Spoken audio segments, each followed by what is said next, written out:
नियमित रहने की इम्पोर्टेंस महत्ता क्या है अपने इस वीडियो में हम इसी के बारे में बात करने वाले हैं। अगर आप बिहार में शिक्षक बनने जा रहे हैं, बीपीएससी टीआरई 3.0 की बात करें, आप बीपीएससी टीआरई 4 की तैयारी कर रहे हैं, आप टीआरई 1 टीआरई 2 से हैं या पहले ही आप अगर बिहार में टीचर रहे हैं तो ऐसे में ये वीडियो आपके लिए है। आप देखिएगा यहाँ पर पत्र है राज्य शिक्षा शोध एवं प्रशिक्षण संस्थान परिषद महेंद्रपटना। और आपको बता दूं मैं ये किसके लिए है, सेवा में जिला शिक्षा पदाधिकारी, और भेजा गया है ये पदस्थापना स्थापना दरभंगा बिहार को वेतन कटौती के संबंध में। यहाँ पर गौर करिएगा, मामला क्या है मैं आपको बता दूं, ध्यान दीजिएगा। जिनको समय पर ट्रेनिंग के लिए जा कर के ज्वाइन करना था, कुछ टाइम दिया हुआ था, उन्होंने उस टाइम के बाद जा कर के जो है ट्रेनिंग के लिए ज्वाइन किया, ऐसे में जो संस्थान था, और ऐसे में उनके खिलाफ जो है वो नोटिस निकली है। यहाँ पर गौर करिएगा, लिखा है 5 दिवसीय आवासीय प्रशिक्षण 23 से लेकर के 28 दिसंबर तक SCERT बिहार पटना में संचालित है।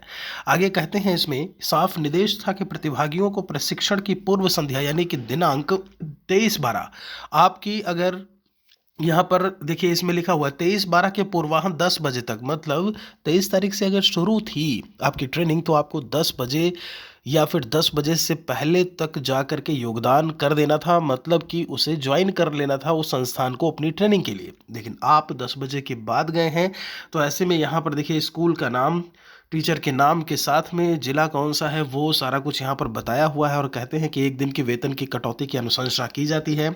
ऐसे ही दूसरा पत्र जो है वो आप देख पा रहे होंगे 27 दिसंबर 2024 में नालंदा बिहार को जो है भेजा गया है state council of educational research and training Mahendra Patna से ही। और यहाँ भी आप देखेंगे तो इसमें लिखा हुआ है कि विवरणी उनकी दी हुई है 10 बजे के बाद जिन्होंने ज्वाइन किया है, और यहाँ पर भी वेतन की कटौती की बात की गई है।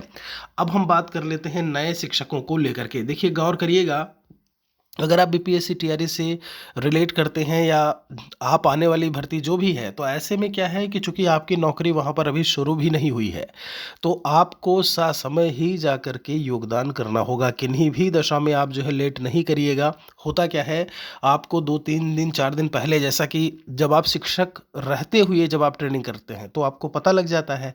ऐसे में संभव है कि आपका डॉक्यूमेंट वेरिफिकेशन हो टीआरई 3 वालों का और उन्हें ट्रेनिंग के लिए भेज दिया जाए।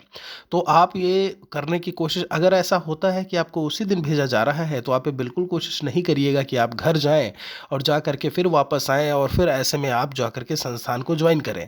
आप ऐसा करते हैं तो आप शुरुआत में ही नज़र में आ जाओगे।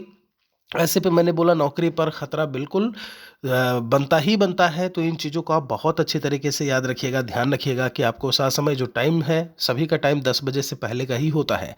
तो आप उसी हिसाब से, जैसे मान लीजिए यहाँ पर गौर करिएगा, आपकी 9 से 16 तक अगर मान लीजिए काउंसलिंग चलती है, किन्हीं भी दशा में आप मान लीजिए 20 तारीख को, 20 नहीं 15 ही बोलेंगे, आपने 15 जनवरी को करवाया काउंसलिंग और 15 को, तो ऐसे में जो आपकी ट्रेनिंग है वो शुरू हो जाएगी 16 तारीख से, ध्यान दीजिएगा अगले दिन से।